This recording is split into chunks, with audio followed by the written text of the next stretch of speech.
You are listening to CBT Beyond the Couch podcast, a podcast featuring two millennial CBT therapists, Ebony and Kanesha, taking you beyond the couch, discussing all things mental health, faith, trauma, relationships, hot topics, and much more. We have been friends through high school, college, grad school, and are now colleagues working towards combining realistic, holistic, and faith-based interventions to offer healing to all. While we hope you enjoy listening and learning from our podcast, it does not replace your own journey with your licensed mental health professional. We hope you enjoy.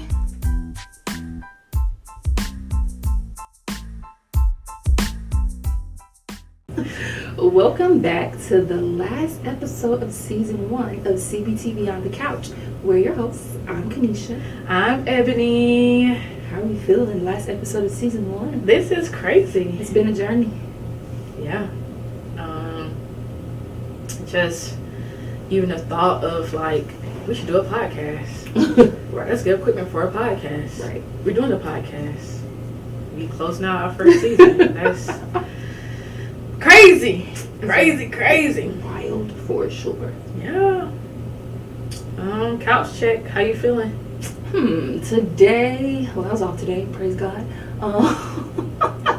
So I'll say, I don't know. I want to say, I'm feeling okay, a 9. I'll say a 9, only because once I get a new job, I'll be a 10. Period, yeah.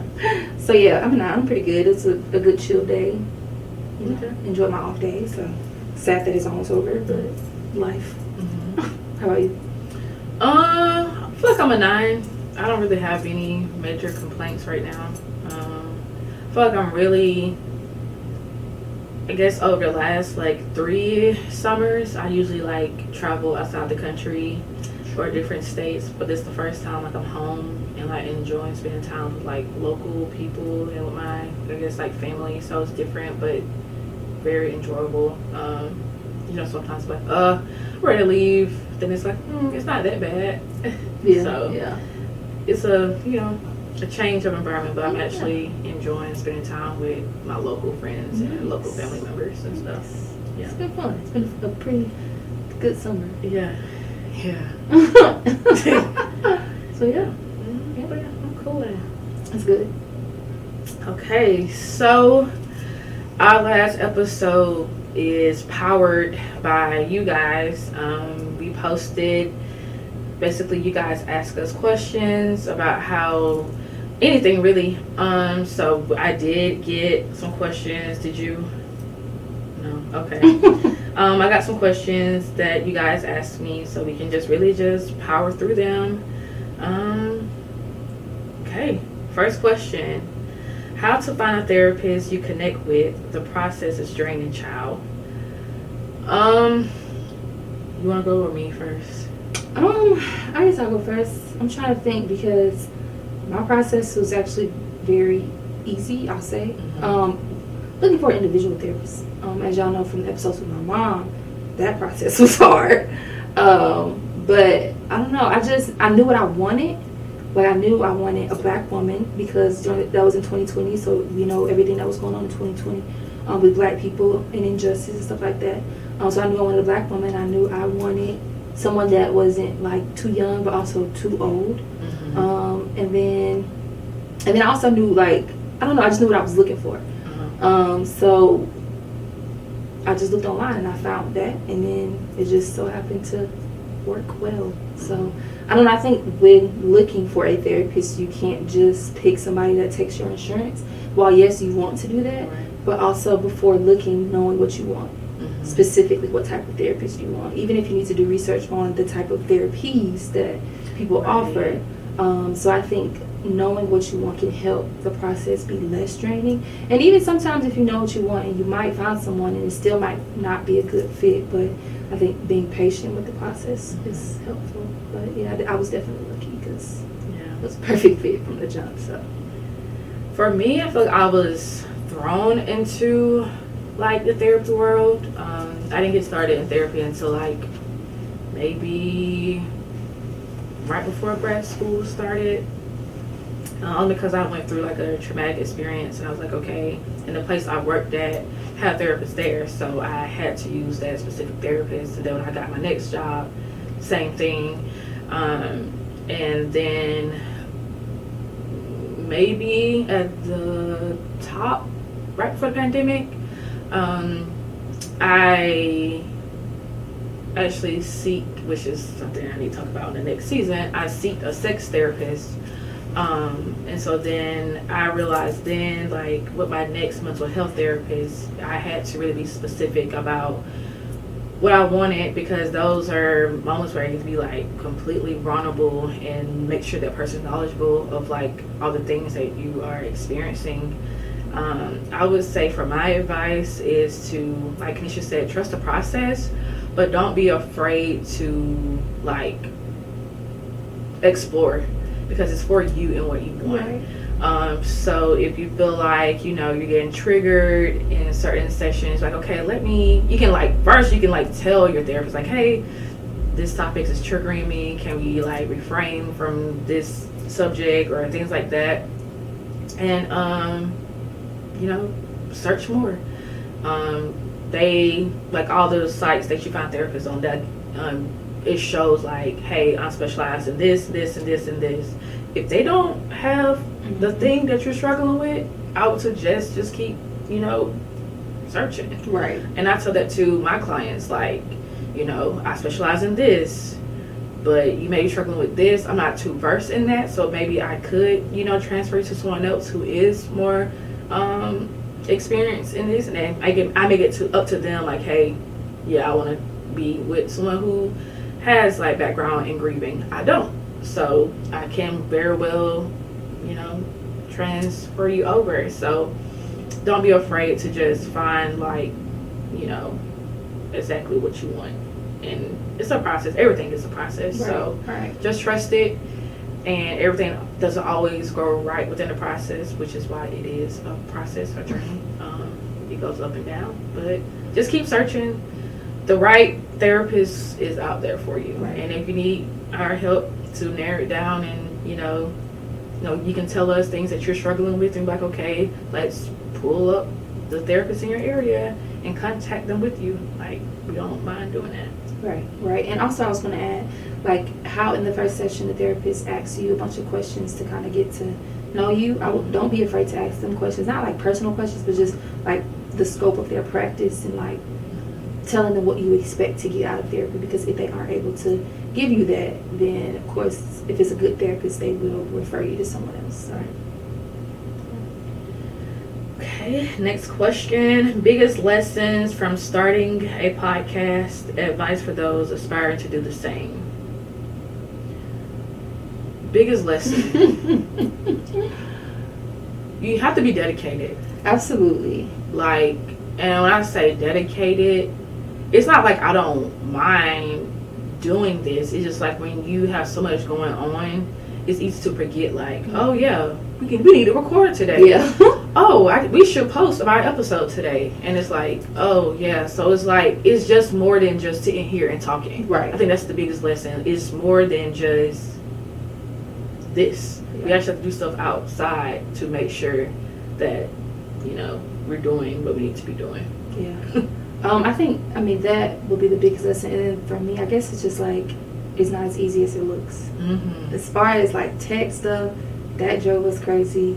I think that was the main thing, because I'm technically challenged. You did good. So yeah, I think that was my biggest lesson, is seeing like, okay, it's doable, yes, but it's not as easy as I thought it was going to be. Mm-hmm. So, but yes, and that can be time consuming, but I don't mind it.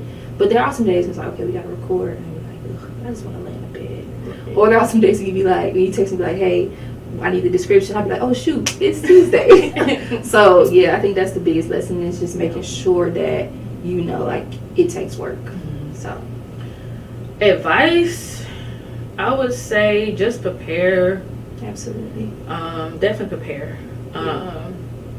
And other advice, also prepare to like be super vulnerable, and knowing like, you know, your story is authentic to you, and so people may challenge that in a sense. I ask you questions, or we talk about relationships on here, friendships, and knowing that the people who we very well talk about could listen and watch this. So it's like, you know, just preparing for like the outside things that can occur.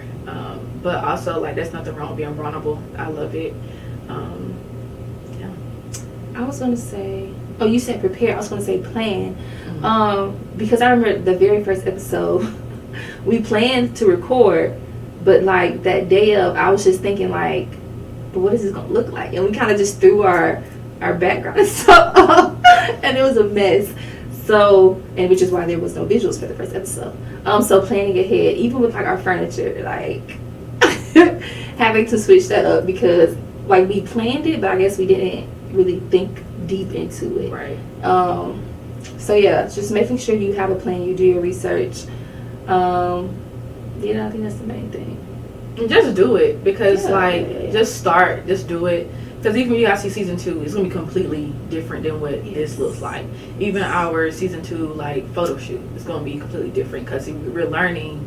So just do it and learn and just progress from where you started from. Like if you don't feel like people gonna listen, there's someone, even just one person, who wants to listen to what you want to share about. Yeah. And that's what I was gonna say because like in the beginning, like I was always looking at the numbers, how many downloads, how many views. Because the very first episode we got so much feedback. So I think after that, like I was always checking that. But like, you know, as it got later on, I was like, let me stop looking at this. Because it's not really about the numbers. It's about who is really actually getting something out of this. So that's another thing. Like don't focus too much on the numbers. That would be my advice. Yeah. Because even if it's one person listening, at least you're touching that. Right. Touching them. So that's it. Yeah. That's all it takes.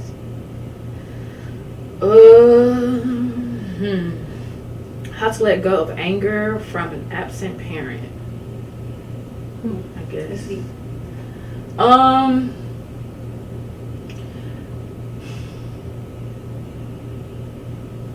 I would say if you are a Christian, prayer. I was just literally about to say that. It just makes me think of, and I'm just thinking of, it could be a father, it could be a mother, but it was in 2019. I was at a women's conference, Sarah Jakes Roberts, and Bishop Jakes, he like said a prayer, and he was like, close your eyes, and it was like for like women whose dad wasn't like, you know, present or absent in their life, and he was like, close your eyes and imagine you going to your daddy, as in God, and him like embracing you and hugging you. And like that moment was so powerful even for me, even though my dad isn't absent, but it was just so powerful. It was just like I can feel, like literally I can see and feel like God embracing me in that moment. So I think sometimes it takes a spiritual breakthrough to forgive the absent parents and be able to move on, but also therapy, of course. And then just learning this to because you may not have that parent, but if you pray and ask God to bring people that can like, I mean, not really take the place, but in a sense fill that void, I guess you can say, he'll do it. So yeah, I definitely agree. And I had like a similar experience before where I was in church. I was going to Destiny Metropolitan Church in Marietta, Smyrna, and the message was about like the things that lack in like your biological father, find it in God. Yes. So if you can't talk to your biological father because he's absent or away in prison or something, you can talk to God. Absolutely. If your biological father can't comfort you in this moment, talk to God and he will comfort you. When you're in prayer, feel like God is hugging you, covering you, like cry to him, laugh to him, vent to him. So I was like, okay. And once you realize that you can do those things with God, it transformed that anger, bitterness into grace. So even now, I just know to offer my biological father grace. And I had to also look and see why was he absent. And that also clarified to me how to offer grace to him. Because, you know, could he not be a father at that point in time? Okay, I can offer him grace to that. If he feel like he was financially able, okay, I got to offer grace to that. I like grace is just the key to letting go of that anger.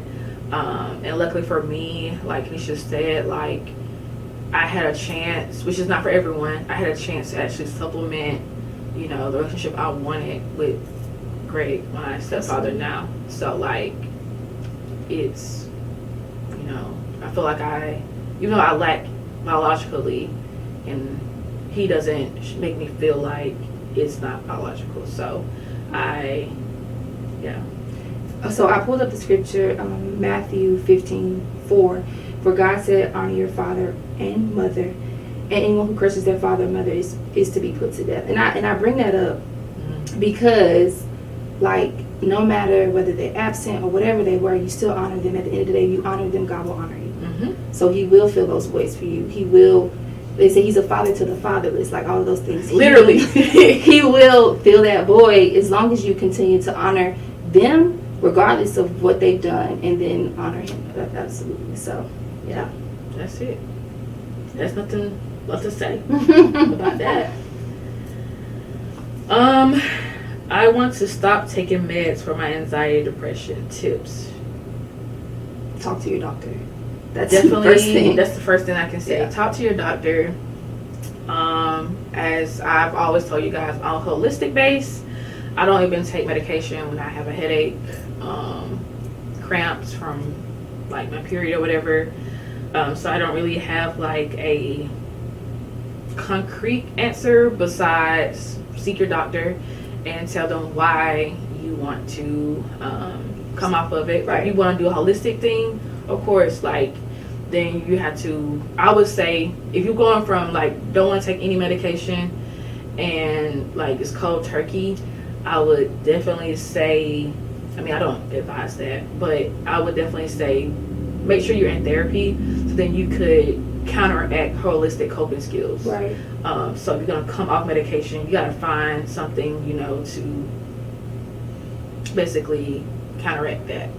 But if you feel like, you having side effects, talk to your doctor, whoever, if it's your MD, psychiatrist, like tell them your symptoms that you're experiencing, because then sometimes it's just be like a switch in medication and not exactly like coming off meds. But if you want to come off because you want to be holistic, definitely I suggest making sure you're in therapy so you can like find the other side of taking something. Yeah. And I was also talking to your doctor, because sometimes when you stop medications abruptly, it can make you sick.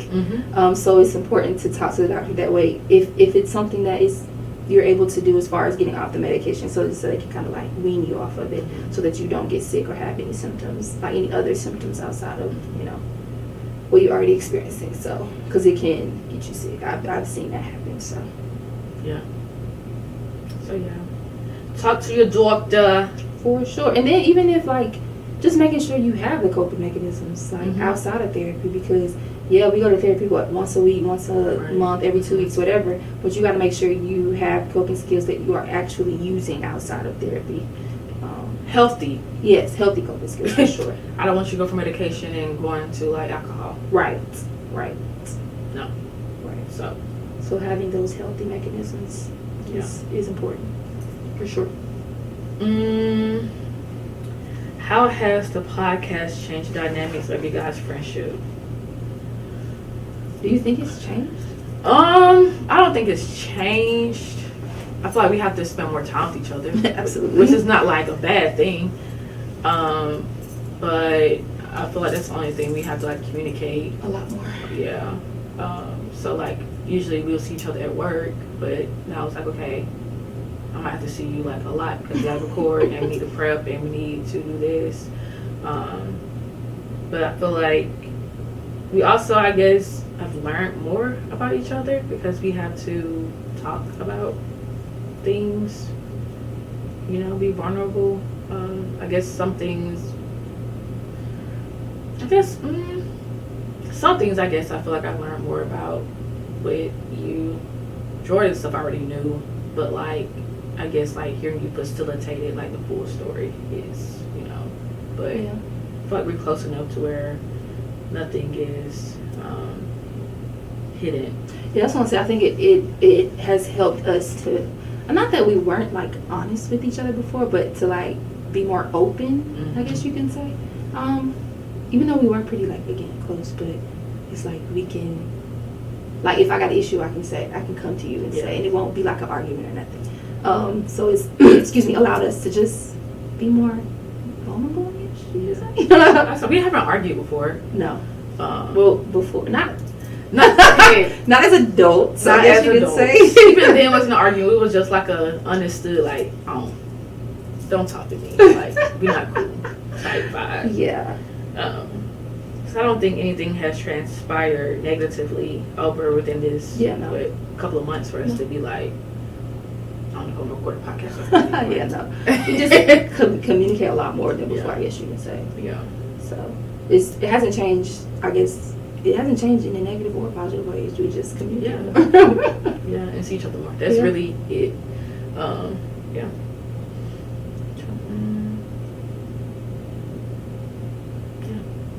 Okay. How do you date men with children or want them, but you don't? That's a good question because I don't date men with children. You don't date men with children? I do not. Maybe when I'm in my 30s, but right now, no. Okay. I mean, that's just... I get it. I think it really was a shift for me because I never really even found interest in men with children. But I guess like the last 2 men I have, I guess, quote unquote, dated or been courted by, have children or have a child. And honestly, I just tell them straight up, like, hey, I don't think I want to be a mom, and these are my reasons why. And I let them decide if they want to continue to date me or not. It's just that simple. I'm really like, when it comes down to that stuff like that, I'm really like, this. So children, I let you know up front. Like, I don't think I want to be a mom because I have this trauma. But if you can show me that I can develop and trust you in a sense of being a great father, yes, but I have to see you be a great husband first. But also too, with dating men with children, I get to see how they already father the children they already have. So I guess that's a positive. So I see you being a deadbeat, then I know you're gonna be a deadbeat for me. So yeah, I think my question with that is like, I know a lot of women sometimes have concerns of like they don't want to deal with men with children already because of either the mother of the child or children, and then also time. So how would you, what advice would you give, or what are your experiences with that? My experiences with that, I have not had any type of conversations with the mother of the children. But I always, well, to the sense I haven't even met their children, maybe once, but I pretty much told them like, hey, you probably want to tell their mother, like, but elephant on them. Time is either time or money. If you give me your time, you give me your money. I'm just playing. No, she's not. Oh, but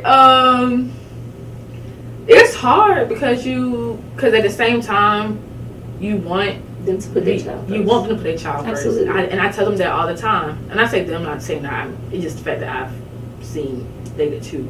So, I want them to be active dads. I want to see them spend as much time with their children as possible. But then it's just that weird space of knowing that I have to come second. Yeah. Which I just... yeah, I don't think I could do that. That's why.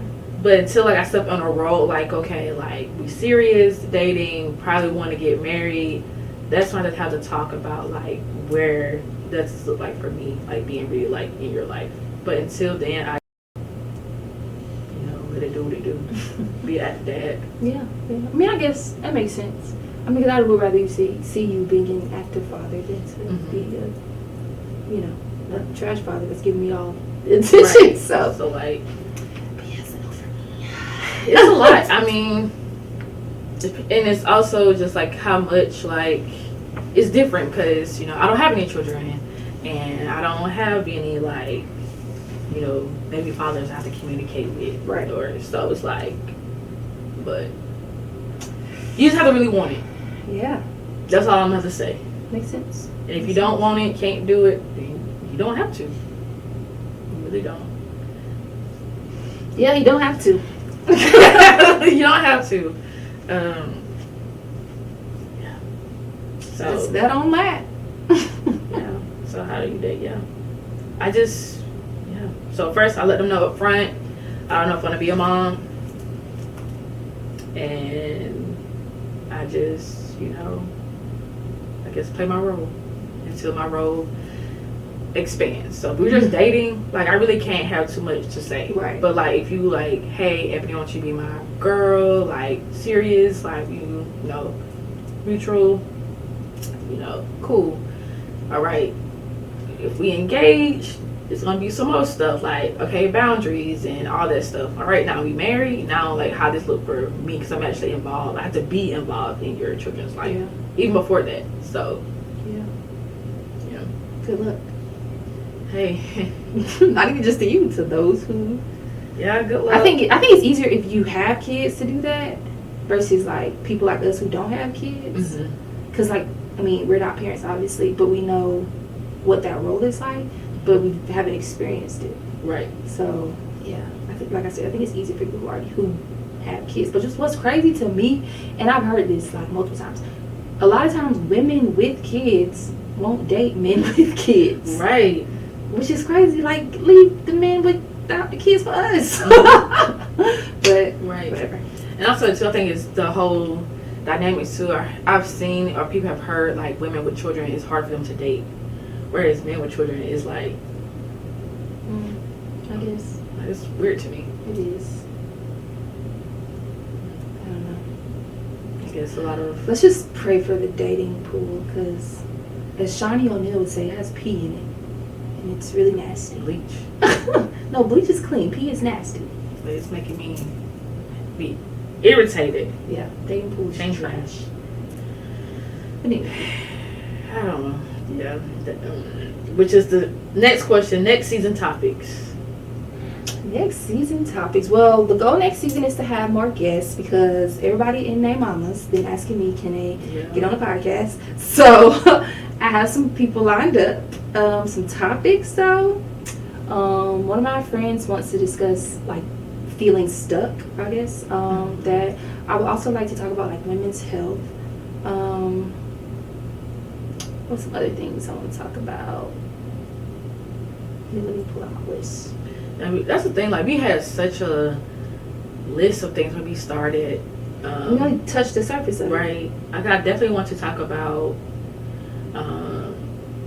sexual assault and stuff like that. Being victims of that. I see a lot of too, like women who are trying to cope from miscarriages and stuff like that. I definitely want to talk about that, which is also tied with women's health. What else do I want to talk about? So one thing we had was, does God punish us? What's the difference between a miracle and a consequence? That's good. Religion, like church tradition versus spirituality. Oh, baby. That was a good one. We never talked about why we aren't actively in church. What it's like to date someone with mental health issues and what it's like dating a mental health professional. We also had sex, soul ties, and celibacy. Woo! Let's see. Some stuff we already did. You said you talked about the sexual assault. You want to talk about that? Effects of social media. Some other list. We have a lot of topics. And then like some of my cousins want to come on and just talk about like cousin dynamics and how important that is, like those relationships. They're my cousins thick as thieves, and we've always been. Well, the ones that are in my age range. Let me see what's around here. I think that's it. That's all I see. Oh, online dating.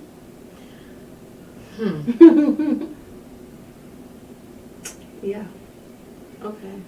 yeah, we got a lot to talk about. But as always, you guys can always go ahead and send us more stuff. Yeah. So we can go ahead and compile our list for season 2.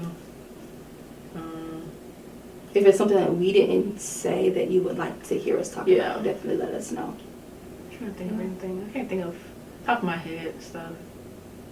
And always remember, we aren't experts. We're just giving our opinions of these things. Yes, not expert, baby. So if you want to date a man with children, don't listen to us. If that's what you want to do, just our experiences. Right. So yeah. Last question, which is from my aunt. She said, "What do you like most about your aunt?" So I guess the backstory behind my aunt. So I took a job in Augusta. I was living in Atlanta, so I knew I had to come to Augusta, and I was like, hey, like, I need somewhere to live. And so currently right now I live with my aunt and my uncle. People say I'm spoiled. I guess. You think I'm spoiled? You're blessed. I'm blessed. She is very supportive of everything that I do. Even before then, especially like just growing up, like I can remember like key things where I needed her to like, I didn't even need her. It's just like, it was automatic. So I remember my mom had a stillborn. It was like around 9/11, and my mom was like in the hospital, I think, or just like maybe probably still processing what was going on. And my aunt like just came down and like mothered me. Like I remember I had to be like at a special like award or something, and she like bought me a new outfit, she did my hair, and she was there for me. It's been times where I had field trips in Augusta, and she would take off work and try to be there with me for our field trips. When I became homecoming queen in high school, I needed a convertible. She rented the convertible for me. Advice about stuff, like even when I was in college, she would send me cards. So it was like always supportive. Even now, like, hey, I'm going to see Beyonce, floor seats. It's just never like a no with her.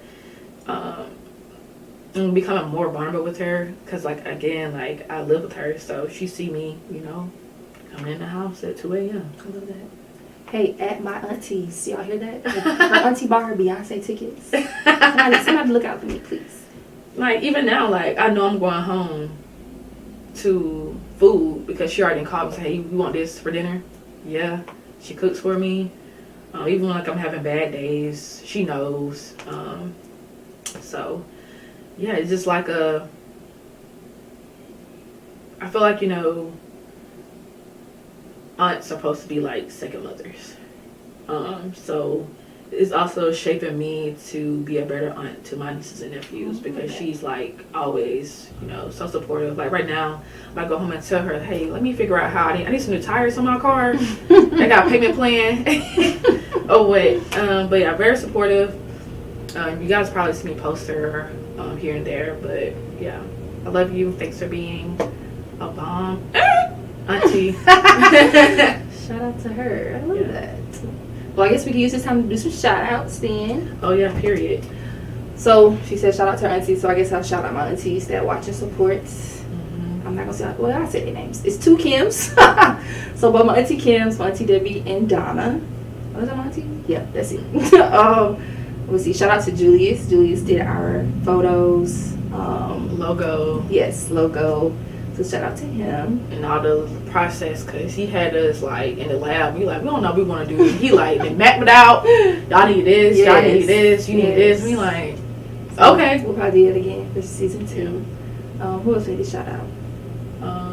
So my aunt is Melissa. So shout out to her. But shout out to my dad. Yes, that's also your dad. Man. Yes. Y'all, the first, he walked over there to see us, our setup for our first episode. He was like, I know y'all not doing it like this. I'm like, yeah, we are. And he was like, okay, let me help you out. Man came back with the ring light, camera, like. Maybe we'll post what it looked like on our story. Baby, it was a little ghetto, but it's okay. We figured it out a little bit, Yeah. Well, Shout out to our moms. Yes. I would say that because they are definitely our number one supporters, probably first viewers every week. Yeah. And your mom shares the stuff on Facebook all the time too, so shout out to them Yeah, for definitely sure. shout out. And shout out to them, like, meeting each other through the midst of this. Yes. Like, being friends for how long they just not meeting because of our podcast. Love that. And my mama does not like being in front of the camera, so thank you for being a part of this. My dad doesn't either, so shout out to him. Yeah, my parents are like, they don't like cameras. So shout out to them for agreeing to come on. So, and being vulnerable. I appreciate that. And just thank you to, like, our followers, subscribers. We didn't know, like, what impact we'll make. Thanks to God. Yes, absolutely. Thanks to you for being vulnerable. I feel like you opened up more. You know, the Instagram went from private to public. It might go public for this little break. I mean, private for this little break. There's literally no point. So, but yeah, shout out to you for being vulnerable and sharing more about your story. I try. Yeah. I'm trying to think any friends. Okay, I'm gonna shout out my cousins because they would be mad if I didn't. Okay, let me go down the list. Marcia, DJ, P, Patty, TJ. Those are the main ones, so shout out to them. Oh, Kamaya, because she'll be mad if I leave her. I have a lot more cousins, but those are like, was that 5 or 6 that I like talk to the most. So yeah. Oh, and my cousins on my daddy's side, Kiana, Kimar, and my sisters, Kayla, Jalen, and Keandra. The K's, baby. Yes, a lot of kids. But yeah. My friends, was major shout out to my line sisters, especially my back Bria. The friends who I talked about in the podcast about friendship, so Keenan, Latanya, there was Bria, other friends too, like Kayla, Sydney, Mac. It's a lot of y'all, but I don't want to start naming y'all. Like, oh, she didn't say my name. Right. So let me just keep it there, so you know, if you know me from KSU to now, yes. I appreciate you. Yeah. Man, shout out to the friends that's gonna be on season 2. Y'all know who y'all are. So. It's about to be cracking. You better get it. Yeah, I'm excited. We got got a lot of shake the planning table. to do. About to shake the table. We got a lot of planning to do though. Yeah, we do. So, but yeah, shout out to everybody that is a faithful watcher or listener, or even if you just download it, hey, thank you. Repost it, thank you. Yes. So we do. I'm going to tell you about this, but I did tell you about it. But I already told her. I do want to have like a drive, a fundraiser for feminine products. So you guys just stay tuned to see how you can donate, because I feel like, you know, around this time is school supplies for kids, but I also want to be able to, you know, restock some schools with all the feminine products since we are women. I feel like the feminine products, you know, we could give back into our schools with that. So we'll be posting that. Hopefully I can pull an Amazon list together hopefully soon, so then you guys can just, you know, buy from Amazon and it gets shipped to us, and then we can go and divide it up between the 2 counties, 2, 3, 4 counties that we work in. What's the 4? Oh, makeup? Yeah. Okay. Yeah. That's also the go-to with this, is to be able to give back to, you know, the cities, the CSRA. Yeah. Definitely. It's so important. Oh, thanks to the people who actually interviewed us. Yes. So Macedonia, Burke County Sheriff's Office. Yeah. Even the radio station. Oh, we got to tell them about that experience. Woo! Yeah, that was like crazy. I said, season 2. Yeah, we'll tell y'all about that. Yeah. And last but not least, I know I already said her name, but I'll say it again. Shout out to my cousin Patty, because we in her house. We live at her house. So thank you for allowing us to use your guest room. So yeah. Man, we came a long way. We have. Are you able to put our last cold concealer affirmation for the season?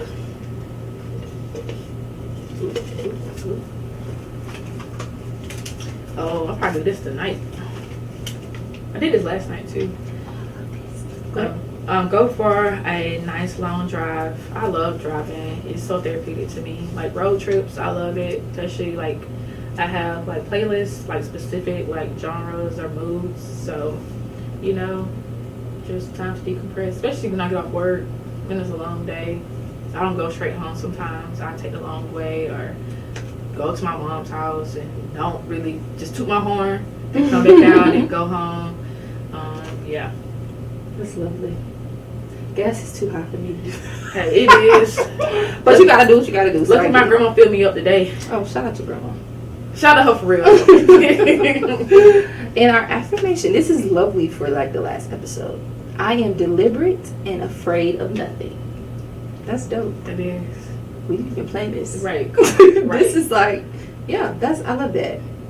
Because you can't be afraid to just do it. That's like with the advice on starting a just podcast. do it. Just do it. Be deliberate. Don't be afraid. I love that. That's beautiful. I'm so proud of us. Yeah.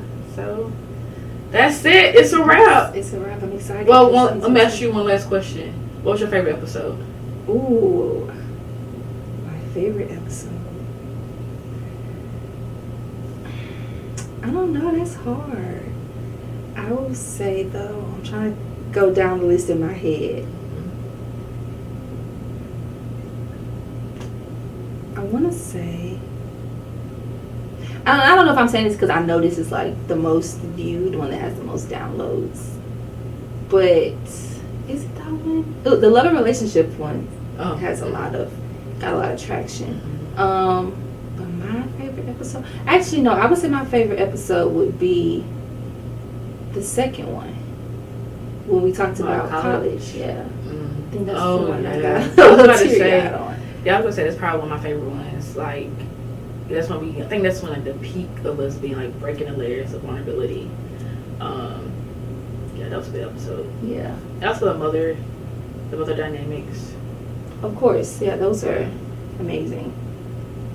So yeah, I think that one would be just because like, I mean, I don't want to be one of those people who only talk about back in the day, but like back in the day was lit. Even though we say back in the day like it was a long time ago, but college years was pretty fun. So, yes. So about you? Probably talking about like friendships. So that would be the third one. Yeah. Yeah. Because I'll cherish my friendships. So be able to like figure out and also to like face the fact that I don't have boundaries. And I need to work on that. But also just remembering like that episode just brought up like so many like different dynamics of friendships and how they started, how they ended, and what I need to do to repair if I wanted to, and how this and that. So it was just like, since I'm such like a sociable person, it was just like, man, I am connected to a lot of people. Yes, you are. So so it was like, getting a chance to just like debrief it just a little bit was cool. Yes. Mental health episode too. That was deep, yeah. Yeah, I feel like I like that one too. I was gonna say it's hard to just choose I know. one. I feel like too, I want to go back and like highlight each episode, like each day for the next like 15 days. Okay. So then it'd be like, this is my favorite moment for this episode, this is my favorite moment. And so then also to give like a little recap in between. Yeah. Season 2. Yes. All right, I'm done talking. We didn't told y'all bye. We will release a date soon for when to expect season 2. But until then, that's it, y'all. Remember to take all of these skills that you've learned throughout this whole season beyond the couch. All right, it's been real, y'all. Yes. Peace. Bye.